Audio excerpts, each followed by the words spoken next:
Hello everyone and welcome back to English Pod. We have an upper intermediate lesson for you today. My name is Marco.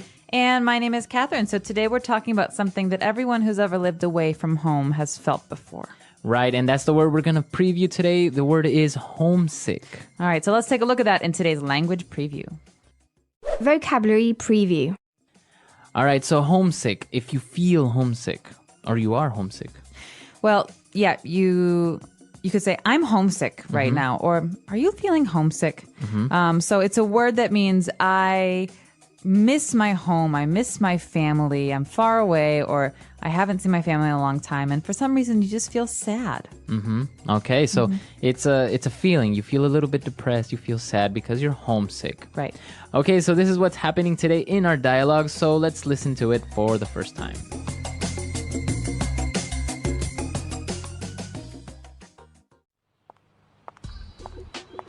Tom, how are you? Hey, we missed you at the party last night. Are you okay?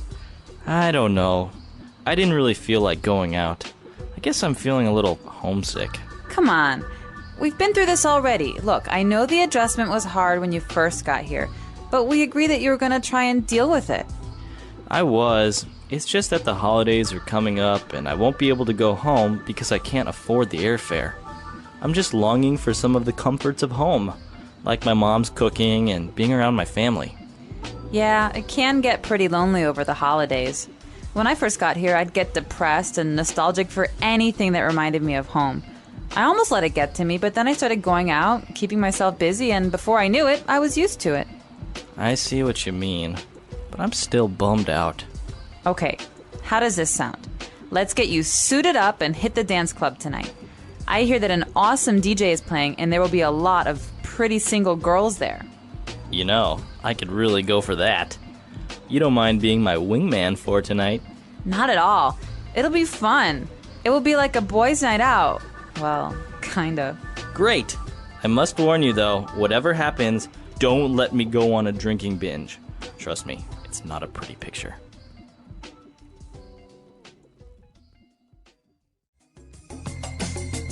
Alrighty, we're back. So, yeah, I guess he's very homesick. Very homesick. And his friend is really worried. Yeah, but actually, I think this is common, right? To be homesick during the holidays, like Christmas, for example. Oh, man. It's the worst during the holidays because you think of all the traditions and all the things that you normally do at home and you're not doing them.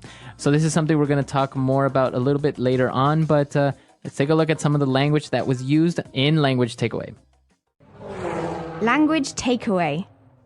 This first one is key, right? So when you move away from home or when you move to a new place, you have a period of adjustment. So adjustment is kind of finding the right balance or doing something so that you can kind of feel comfortable. Okay, so you have to adjust to your new life away from home. Or your new environment. So many times people say, wow, moving to China must be a big adjustment. So it means there's so many differences that it must take a long time to feel comfortable again. Okay. All right, so that's adjustment. What else do we have? Well, we've got this next phrase that's really important, I think, but often gets overlooked. We say the comforts of home, right? Comforts of home. So comfort's pretty easy, right? Feeling comfortable. So you Right. have comfort. But the comforts of home are things that are different with every person. But those are things that you have at your home or your childhood home or your parents' home that make you feel good and feel happy. So they're not only physical things or objects, right? They can be like your mom's cooking or maybe even just spending time with your family. Right, or reading the newspaper with your dad or things that you're used to that you don't have anymore. And so those are the comforts of home. I could say, Marco, do you miss the comforts of home in Ecuador? I mean, do you have anything that's really... Of course. I think one of the main things is actually not living in the city because I used to live in the valley a little bit further away and kind of almost countryside. So that's one of the comforts of home that I miss. Oh, you're making me nostalgic and I've never even been. All right, well, this is our next word, actually. Right? Nostalgic. Nostalgic. It's a feeling. I'm feeling nostalgic, or he's just really nostalgic.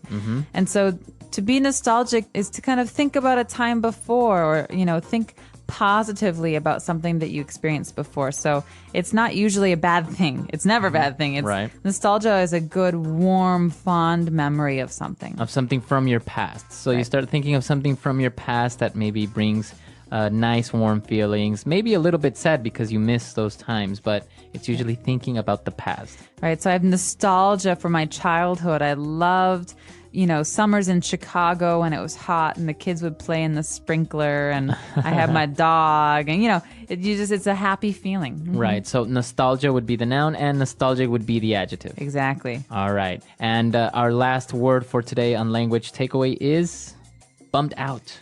Bummed out. Okay. I'm bummed out. We've got another feeling here, so we're all full of feelings today.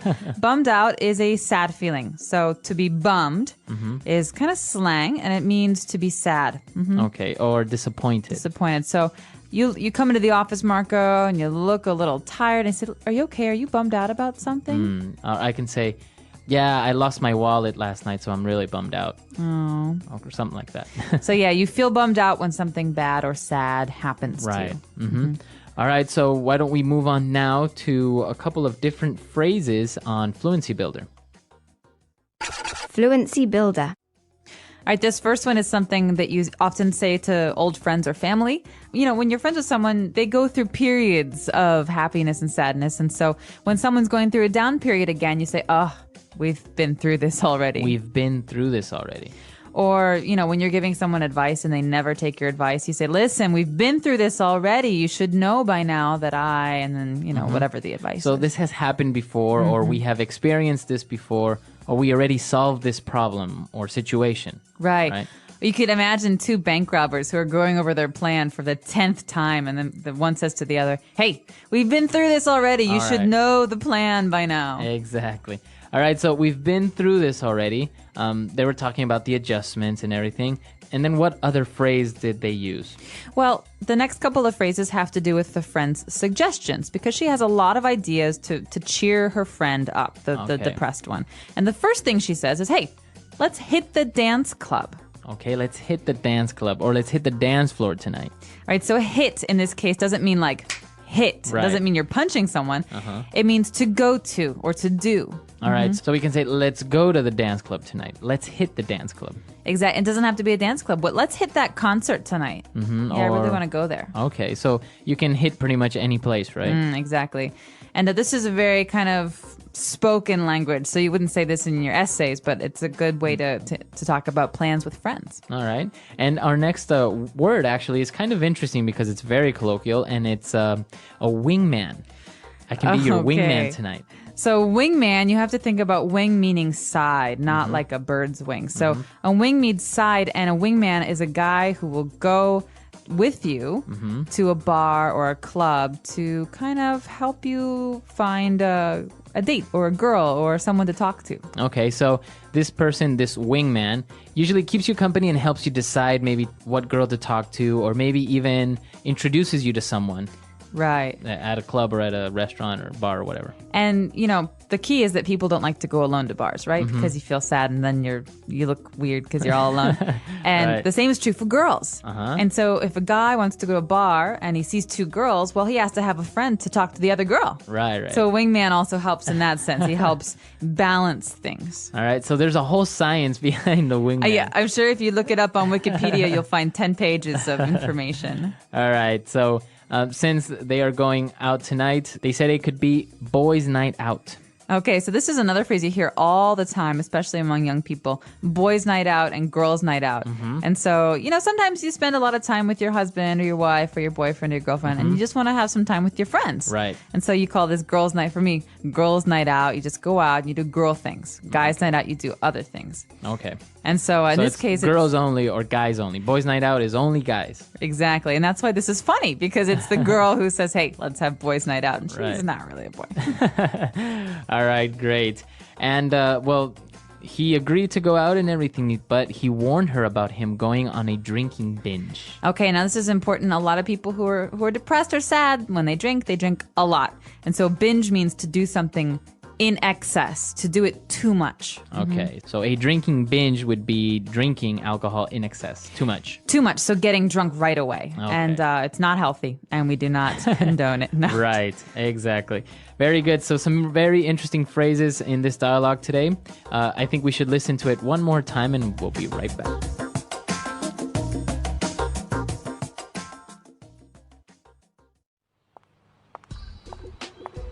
Tom, how are you? Hey, we missed you at the party last night. Are you okay? I don't know. I didn't really feel like going out. I guess I'm feeling a little homesick. Come on.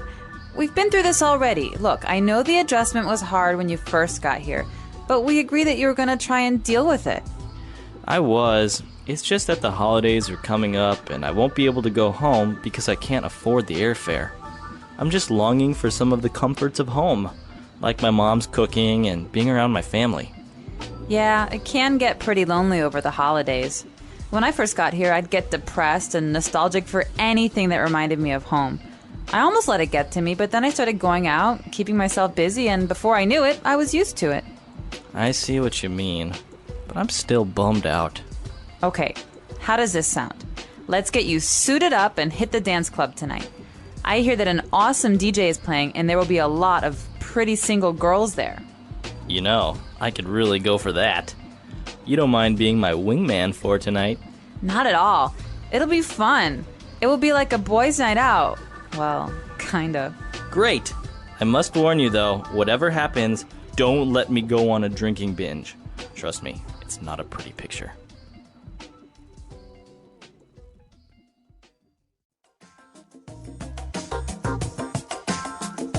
All right, we're back. So speaking of homesick and holidays, do you actually get very depressed or homesick during Christmas?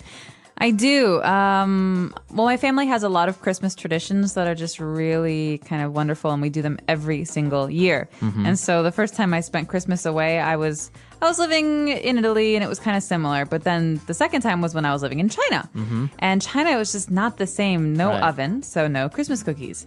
And no granny who, pours vodka and eats meatballs. And like my mom not running around the kitchen. You feel lonely. And then all of a sudden you get a phone call. And it's the entire family. And they're all together eating, having an Right. amazing Christmas. And they think it's going to help you feel less homesick, but it makes you feel more homesick. So you definitely have nostalgia for those days during the holidays. But what about you? I rarely get homesick, but yeah, sometimes during Christmas or New Year's. New Year's, we usually have more unique traditions in Ecuador. So it's very fun. The family gets together, we dance, we eat. So, but yeah, I've been away from home so long that I rarely get homesick anymore. But it's great to go back and spend time with the family. So after my visit to Ecuador, then I might get homesick for a little while, but then it Then goes it away. passes. Yeah. Well, you guys should tell us. Do you ever feel homesick? And if you do, what do you feel homesick about? What do you miss? Maybe mom's cooking, maybe family, maybe the comforts of home. Yeah, so we're curious to hear your answers. We have a website, englishpod.com. You can, of course, also leave us questions. We're happy to answer those. And until next time, everyone. Bye-bye.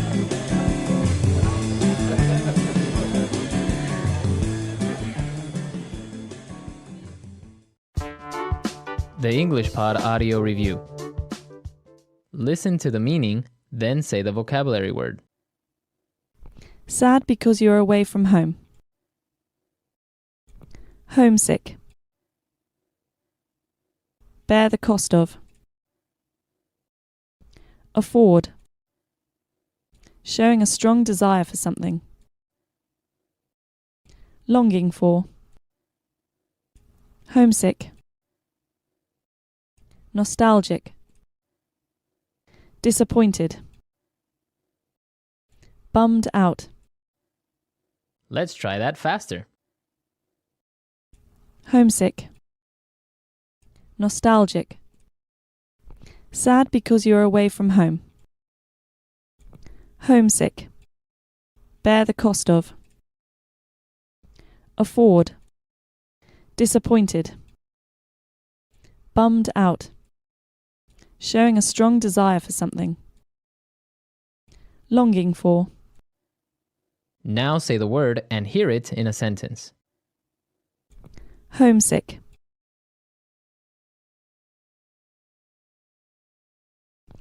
After 6 months living abroad, Ben started feeling homesick. Homesick. The best cure for homesickness is a phone call home. Homesick. I became homesick after looking at our family pictures. Afford.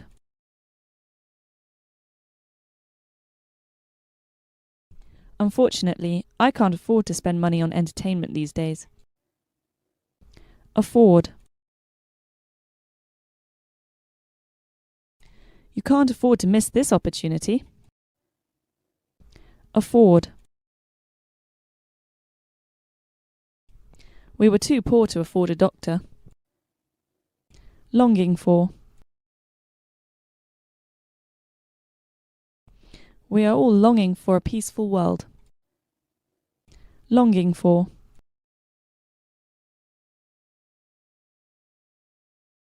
After 3 months of separation, he longed for his wife. Longing for. I'm longing for the summer to end. Nostalgic. The old friends shared many nostalgic memories. Nostalgic.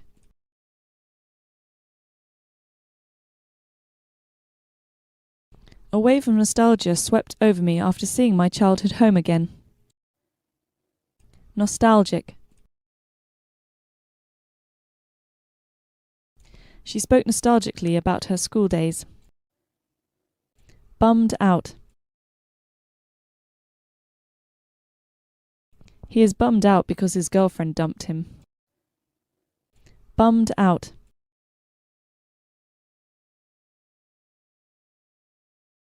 Don't be bummed out about the bad weather. There's nothing you can do about it. Bummed out.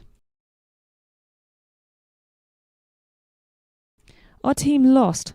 What a bummer.